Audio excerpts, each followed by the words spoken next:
Today, we're going to continue our discussion of linear algebra by discussing some aspects about matrices. We've already proven that there's a unique representation for each equivalence class of matrices, where equivalence is defined by doing the same transformation using different coordinate systems. But now that we've generated the normal form, the question remains is whether that normal form is uniquely determined, and if so, whether or not we can calculate it. To discuss these, we're going to introduce a new convention. If we consider an n by m matrix as a collection of m column vectors, a1 up to am, the linear subspace spanned by these column vectors is called the column space of the matrix A. So we've got a collection of vectors and we're considering their span. Note that they need not be linearly independent. In fact, generally they won't be.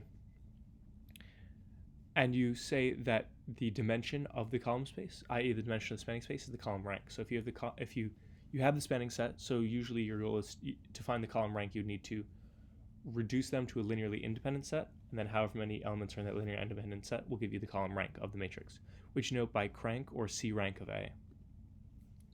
The column rank is, of course, just the image of A, the image A applied to all of Fm, which is a subspace of Fn. Since any AX vector can be written as multiplying each of the coefficients xj of the X vector on the jth element of the column vectors. Therefore, the column rank of A is just the dimension of the image of A, namely A applied to Fm. The row space of the matrix and its row rank are defined correspondingly in the sense that you view it as a set of n row vectors, and then if you consider those row vectors, what is the space that's spanned by them, and then turn them into a linearly independent set to find the dimension of that spanned space. Alternatively, you can, since the rows of a column matrix are the columns of its transpose, you can perform that and you get that the R rank of A is equal to the C rank of the transpose of A. Which leads us into our theorem, which is if we have an n by m matrix A over field F, we're going to show that the column rank of SA is equal to the column rank of A for any invertible non-singular matrix S, and that the row ranks are equal. This is true on the left, and then we're going to prove it's true on the right in the sense that the C rank of A times T is equal to C rank of A, and the R rank of AT is equal to R rank of A for any non-singular matrix T, where T is of the appropriate size m by m. And finally, we're going to show actually that the row rank and the C rank are the exact same for any matrix. Let's take this in parts. For part 1, let's let S be a non-singular matrix n by n, non-singular n by n matrix, which represents a mapping from Fn to Fn. Clearly, this is just a any non-singular matrix invertible, so you can think about it as a coordinate change, or you can see it as an isomorphism of these two vector spaces, which are the same, so they're naturally isomorphic by I, but S will also work. Therefore, the column space of the matrix A, which is a subspace of Fn, by the column vectors, is isomorphic to the column space of the matrix SA, the subspace of Fn, spanned by the column vectors Saj. That is, considering A as a subspace, we see it's isomorphic to SA because S is isomorphism in the whole space, so it's being isomorphism on a subspace. Therefore, we see that a basis, or a spanning set that we already had Aj, will be sent to the spanning set Saj, and that will continue to serve as a basis, or as a spanning set. And then if you turn these into linear independent, you see that isomorphisms preserve linear independence. Therefore, you see that the C rank, which is the dimension of this, will be the C rank of this.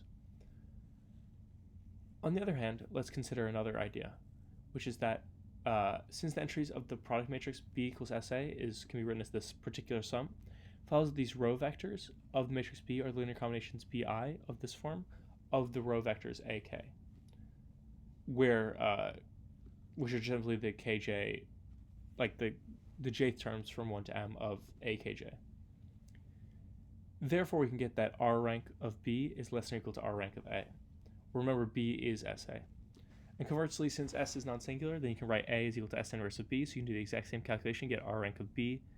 I'm sorry, there's a typo here. It should be that the R rank of A is less than or equal to the R rank of B, and therefore you get R rank of A is equal to R rank of B. Therefore, since B is SA, R rank of SA is equal to R rank of A. Next, we're going to do very similar calculations for C rank, in the sense that if we take the transpose of these, we're going to use the exact same previous proof by saying if B is equal to A transpose, then if we transpose both those, we get something of the correct size on the left of some matrix. Therefore, the R rank of this times this is equal to R rank of just this. But then you apply transpose to get C rank. So you get R rank of transpose of B is equal to C rank of B. So we get the C rank of B is equal to A transpose equal to C rank of A, and the R rank of A transpose equal to R rank of A. And remember, that's for T of the appropriate size, because once you apply the transpose, it's important. Or actually, it's important the whole time.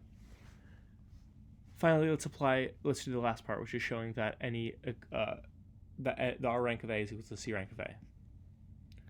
Well,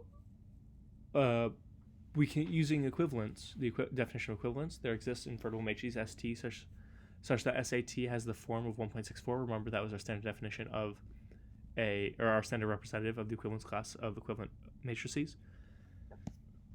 So since these exist, we note that from that, the C rank of SAT is equal to R rank of SAT is equal to K, since the C rank and R rank are asking the number of linearly independent vectors, but they're exactly K non-zero vectors. And remember, K vectors are always that zero vectors are always linearly dependent on all our vectors. Therefore, exclude those, and we're left with K. And we can check simply that those are linearly independent since they are standard basis vectors. We then recall that we now know the C rank of SAT is equal to R rank of SAT, and therefore the C rank of SAT, and then we can check that the C rank of SAT is equal to the C rank of A by using our previous result, and our previous two results, and then we can note that the R rank of SAT is equal to R rank of A, therefore the C rank of A is equal to R rank of A because the C rank of SAT is equal to the R rank of SAT, which suffices for the proof. Since the row rank and column rank of any matrix are always the same, the distinction between them is ignored, and we just call this the rank of the matrix, namely the rank of A. Next, we'll go on to prove a theorem about this, namely the equivalence theorem. This is that for two n by m matrices over a field F, we say that they are equivalent if and only if they have the same rank. Therefore, any n by m matrix A is equivalent to a unique matrix of the form IR, where R is the rank A. IR with zero vectors everywhere else, or with zero block matrices everywhere else, where R is the rank of A. We've already basically proved this, which is we've shown that any n by m matrix is equivalent to something of this form, and it follows from our previous theorem that equivalent matrices have the same rank. Therefore, this form 1.64 is uniquely determined by the rank. Anything more we might say about that is simply that we know that equivalent matrices have the same rank, and we show that each of these elements in the same equivalent class of equivalent matrices are of rank K, and then we have it. It's sufficient. Next time we'll prove some more ideas about this, namely we'll get into proving the determinant of a matrix and how that is well defined. For now, we'll leave off with this last corollary, which is that for a square matrix, n by n matrix over field F, we say it's invertible if and only if the rank of A is equal to n. We see that any matrix can be written in this form, but this is only invertible if and only if IR is equal to n, i.e. that there are no zero vectors here, or else the last column would be zero vectors, so it would not be invertible. We see that any matrix is equivalent to a matrix of this form. Therefore, since any two equivalent matrices have the same rank by theorem 1.16, and since any matrix equivalent to an invertible matrix is invertible, we're sufficient for the proof. That is, we've shown that any two matrices have the same rank. Therefore, two matrices are equivalent if they have the same rank. And we've shown that any invertible matrix must be of rank R equals n. So since all invertible matrices are equivalent to each other, they must all have the same rank. With that, we've proven quite a few results about equivalence, and namely this standard representation. So next time we'll get on with the determinants. Thank you for watching.